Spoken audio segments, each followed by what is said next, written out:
आदाब नाज़रीन, आप देख रहे हैं गढ़ियाल न्यूज 24/7। मैं हूं आपकी मेजबान यास्मीन मंसूर। पहले नजर डालते हैं दिन भर की कुछ अहम खबरों पर। वजीर दाखिला अमित शाह ने आज मध्य प्रदेश में मुल्क में पहली बार हिंदी में MBBS कोर्स का आगाज किया। डीसी कुपवारा ने 60 तलबात के ग्रुप को ट्रैकिंग टूर के लिए झंडी दिखाकर रवाना किया। AGS राघवन चूंटवारी में सालाना दिन और साबिक तलबा की मीटिंग की शानदार तकरीब। अब पेश है खबरों की तफसील। मरकजी वजीर दाखिला अमित शाह ने आज मध्य प्रदेश में मुल्क में पहली बार हिंदी में MBBS कोर्स का आगाज किया। इस मौके पर उन्होंने हिंदी में तिबी तालीम फराहम करने के मध्य प्रदेश हुकूमत के महत्वाकांक्षी मंसूबे के एक हिस्से के तौर पर MBBS की किताबों को पेश किया। पहले साल की 3 हिंदी किताबें भी जारी की। मुल्क में यह पहला मौका है जब MBBS की निसाबी किताबें हिंदी में शाया हुई हैं और इसके साथ ही मध्य प्रदेश मुल्क की पहली रियासत बन गई है जिसने आज से हिंदी में MBBS कोर्स शुरू किया।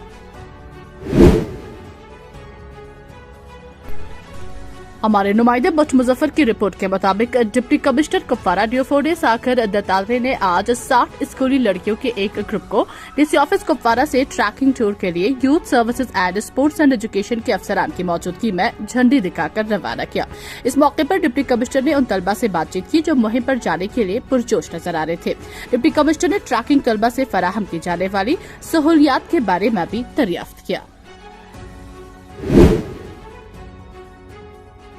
मत्सल सेक्टर में आर्मी गुडविल स्कूल राघवन ने आज अपने सालाना डे और साबिक तलबा की मीटिंग बड़े जोशो खरोश के साथ मनाई। ये स्कूल की टाइमलाइन में एक मकबूल कैलेंडर इवेंट है जिसका तलबा के साथ साथ स्कूल के साबिक तलबा को भी बेसब्री से इंतजार रहता है जो हर साल नौजवानों को जिंदगी के इसबाक देने और मौजूदा तलबा के साथ सालाना सकाफती मेले का मुशाहिदा करने आते हैं।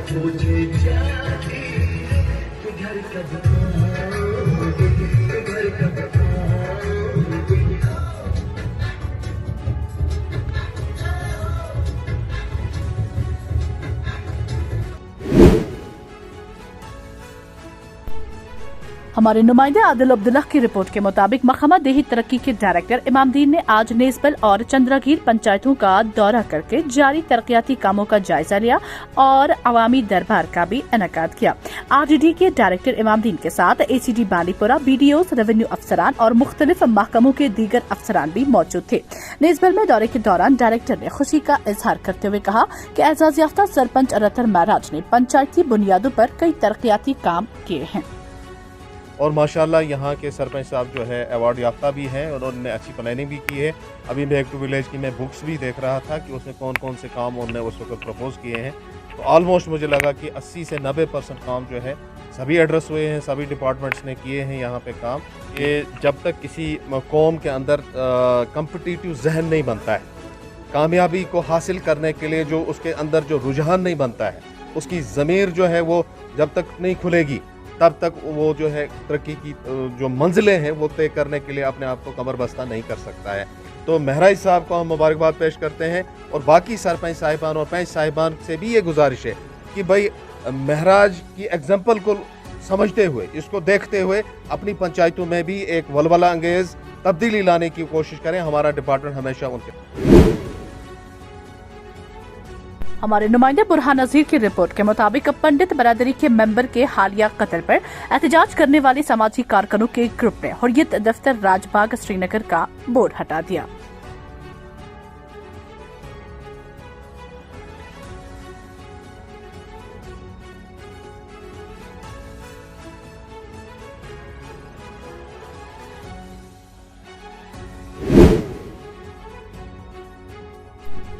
हमारे नुमाइंदा बुरहान नजीर की रिपोर्ट के मुताबिक कश्मीरी अवाम नेशनलिस्ट नौजवानों के कारकुनों ने कश्मीर में टारगेट किलिंग के एक हिस्से के तौर पर एक मुहिब वतन कश्मीरी एस्प्रान कृष्ण भट्ट के सफाखाना और पाकिस्तान की सरपरस्ती में कत्ल के खिलाफ हुर्रियत ऑफिस राजबाग के करीब एहतजाज किया।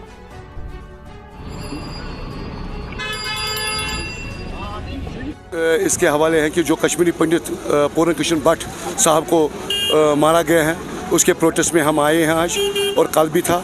तब तक हम प्रोटेस्ट जारी रखेंगे जब तक ना उस कातिल को, उस उग्रवादी को ये पेश ना हो और उसको फांसी ना दी जाए, ताकि तब तक हम प्रोटेस्ट जारी रखेंगे। इसका कोई लेन देन नहीं है हमें, हम यहाँ के रहने वाले हैं, हमने यहाँ पर प्रोटेस्ट किया है और इसका कोई लेन देन इसके साथ नहीं। सिक्योरिटी लैब्स मानता हूँ मैं, थोड़ी बहुत वो मानता है। अब प्रशासन देखेंगे कि उसको कब तक पकड़ेंगे, तब तक हम जारी रखेंगे। एडमिनिस्ट्रेशन बोल रहे हैं कि हम पकड़ेंगे उस उग्रवादी को, हम जल्द से जल्द मौत के घाट उतारें, हम उसी का वेट कब कर रहे हैं। हमारे नुमाइंदे बुरहान नजीर की रिपोर्ट के मुताबिक जम्मू कश्मीर आम आदमी डेमोक्रेटिक पार्टी ने कश्मीर में बेगुनाहों के कत्ल और शराब के खिलाफ प्रेस एनक्लेव श्रीनगर में आज भूख हड़ताल की। क्या मुतालबात है उनके, आइए देखते हैं। मैं आपके माध्यम से बताना चाहता हूं, मैं नवनीत मिश्रा JKADP का चीफ पैटर्न हूं। मेरे साथ पार्टी के स्टेट प्रेसिडेंट राकिबुल रशीद जी हैं। आज जो हमारे दो मुद्दे मेन हैं वो हैं, एक तो जो इन्होंने शरेआम बाज़ारों में शराब बेचना शुरू कर दी वो, और दूसरा जो इन्होंने एक कल इनोसेंट किलिंग हुई है कश्मीरी पंडित की, उसके ऊपर शराब। मैं आपको बता दूं, इन्होंने ऐसा कर दिया कि कश्मीरी नौजवान को ना तो नौकरी है ना उनको रोज़गार है, और इन्होंने अब उनको एक शराब की नई लत लगाने का काम शुरू किया कि जाइए डिपार्टमेंटल स्टोर में, जब आपको 2 चिप्स के पैकेट खरीदते हैं, शराब की बोतल भी उठा के ले आओ।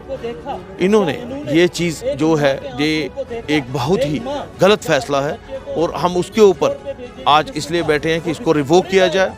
और दूसरा सबसे बड़ा हमारा एक ये है कि कश्मीरी पंडितों के साथ एक डायलॉग किया जाए, उनका जो है एक पुरजोर एक ड्राफ्ट बनाया जाए कि आप उनके लिए चाहते क्या है। केंद्रीय सरकार उनको चाहती कि जम्मू कश्मीर को जो है लेबॉर्ट्री ना बनाया जाए, चाहे वो कश्मीरी पंडित है चाहे कश्मीरी मुस्लिम है, दोनों को जहाँ पे जो है जहन्नुम की ज़िंदगी जीना पड़ रहा है। तो इसके लिए हमने आज स्ट्राइक पे बैठे हुए हैं, हम इसका विरोध करते हैं। और कल आज हम जो स्ट्राइक पे बैठे हैं, अगर हमारी मांगे नहीं मानी गई तो हम आने वाले समय में इसको कंटिन्यू रखें।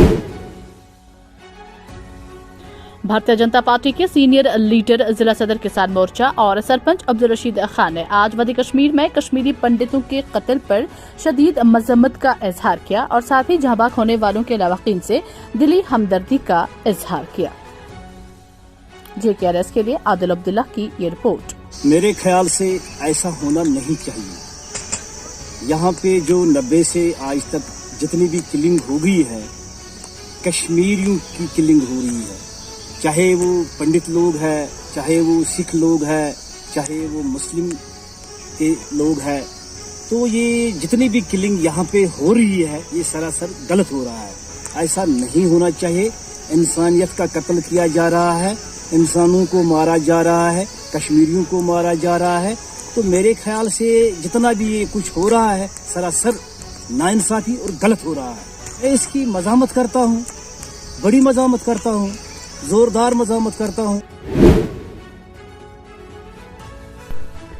हमारे नुमाइंदे आदिल अब्दुल्ला की रिपोर्ट के मुताबिक डेमोक्रेटिक आजाद पार्टी ने गुलाम नबी आजाद की क़यादत में आज शुमाली कश्मीर के जिला बारीपोरा के इलाके डाक बंगलो सुंबल में पार्टी कन्वेंशन का इनेकाद किया। इस प्रोग्राम की सदारत सीनियर रहनुमा और साबिक वजीर ताज मोहिद्दीन ने की और इसमें सदावारी हल्का के सैकड़ों पार्टी कारकुनों ने शिरकत की। यहाँ ये बात काबिल जिक्र है कि नौजवान डेमोक्रेटिक आजाद पार्टी में शामिल हो रहे हैं, जो पार्टी को ग्रास रूट लेवल पर मजबूत करने में अहम किरदार अदा करेगी। इस मौके पर हल्का सोनावारी के कई नामवर चेहरों ने ताज मोहिद्दीन के सामने TAP में शमूलियत इख्तियार की।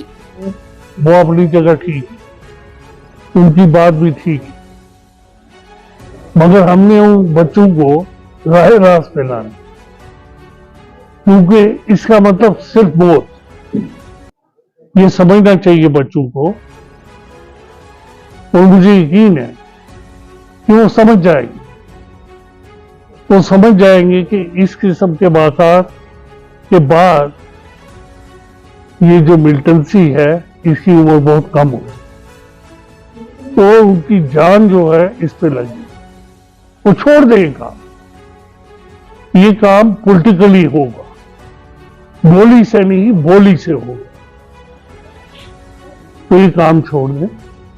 जो पंडित को जिसको इन्होंने गोली मार के हरा किया, हम तो चाहते थे कि लोग आए बसे, उनको डराने के लिए नहीं। हमारे नुमाइंदे मुस्तफा जमील की रिपोर्ट के मुताबिक ट्रेडर्स एसोसिएशन वेलकम हंदवारा ने 9 साल के बाद तजारती तंजीम के सदर और जनरल सेक्रेटरी के ओहदों के लिए इंतखाब कराए। आज हल्फ बर्दारी की तकरीब में ट्रेडर्स फेडरेशन हंदवारा के सदर सोफिया जाज, बीजेपी के तर्जुमान मोहम्मद मीर, गुलजार अहमद और दीगर मुअज़्ज़िज़ीन ने शिरकत की और नए सदर मुदस्सिर अहमद वानी और जनरल सेक्रेटरी फारूक अहमद भट्ट का इस्तकबाल किया। मेरी तरफ से सब इस मजमे को भी पूरे बिलगाम के बाशुर हमारे यान युथ सखनवर युथ हुकूमत बकार अकबर पीर साहब के लिए मैं एक शेर अर्ज करता हूँ। एक जमहूरी अमला, आप लोग सब लोग यहाँ जो कश्मीर में रहते हैं गुनागुन मुश्किलातों से गुजार हैं, सब जानते हैं। नौजवान जो पढ़ा लिखा है, MBA करके हैं, ये इलाके बिलगाम की खुशनसीबी है कि इनको एक ऐसा डायनेमिक प्रेजेंट मिला, काबिल भी है, ज़हन भी, और इसने इसी में मास्टर्स भी किया कि बिज़नेस को कैसे बढ़ावा मिले। तो बहुत खुशी है आज, क्योंकि हंदवारा ट्रेडर्स फेडरेशन तब ज़्यादा ही खुश होती है जब हमारे नौजवान आगे आते हैं। तो नौजवानों के जो होती है कि मैंने पहले भी कहा कि उस कौम को शमशेर की हाजत नहीं रहती हो जिसके नौजवानों में उफ़्फ़त फौलाद। आज पहला इलेक्शन था मेरा, हमने ये सोचा भी नहीं था कि इस हद तक जाएगा। हर एक जो इलेक्शंस में उतरते हैं हम यही सोचते हैं कि शायद हम 200 वोटों से जीतेंगे या 100 वोटों से जीतेंगे, लेकिन लास्ट पे इस नतीजे पे आया कि 4 ही वोटों से हम इलेक्शन जीत पाए। इंशाल्लाह हम चीज़ें देख रहे हैं, समझ रहे हैं कि मार्केट की ज़रूरत क्या है, उन चीज़ों को मद्देनज़र रख के इंशाल्लाह हम काम करेंगे आगे। हमारे नुमाइंदे जहीर अहमद की रिपोर्ट के मुताबिक रिलायंस जियो ने गुरेज में निस्फ दर्जन टावर लगाए हैं, मगर आज भी गुरेज के ब्लॉक बगतौर पर कुछ ऐसे गांव हैं जहां नेटवर्क का नामो निशानी नहीं है, जैसे कि चलंडोरा, चूंटवारी, इसमर्ग, नई बस्ती, कंजलवन और नीलगांव। वहां के लोगों के साथ साथ BDC chairman Mukhtiar Ahmad loan ने डीसी बानीपोरा से गुजारिश की है कि उनके गांव में भी नेटवर्क बहाल किया जाए, ताकि इस डिजिटल दौर में भी लोगों को किसी भी किस्म की मुश्किलात का सामना न करना। रिलायंस जियो ने गुरेज एरिया में तकरीबन निस्फ दर्जन टावर लगाया है, लेकिन बदकिस्मती से ब्लॉक बख्तौर कंदलवन में कुछ ऐसे गांव हैं जहां पर अभी भी नेटवर्क नहीं है, जैसे कि जलींडोरा, चुंटीवारी, इजमर्ग, नई बस्ती और नाइल गांव। मैं रिलायंस जियो के डायरेक्टर साहिब और डीसी बांडीपोरा से पुरजोर अपील करता हूं कि यहाँ इन जगहों में जहाँ पर नेटवर्क का साधन नहीं है, इन जगहों में भी नेटवर्क का जाल बिछाया जाए। खबरों का आज का शुमारा इख्तिताम को पहुंचता है। अपने इलाकों से आप भी हमारे सोशल मीडिया अकाउंट्स पर फीडबैक भेज सकते हैं। हमारे सोशल मीडिया अकाउंट इस वक्त आपकी टीवी स्क्रीन पर आ रहे हैं। तो दीजिए मुझे और मेरी टीम को इजाजत। शब खैर।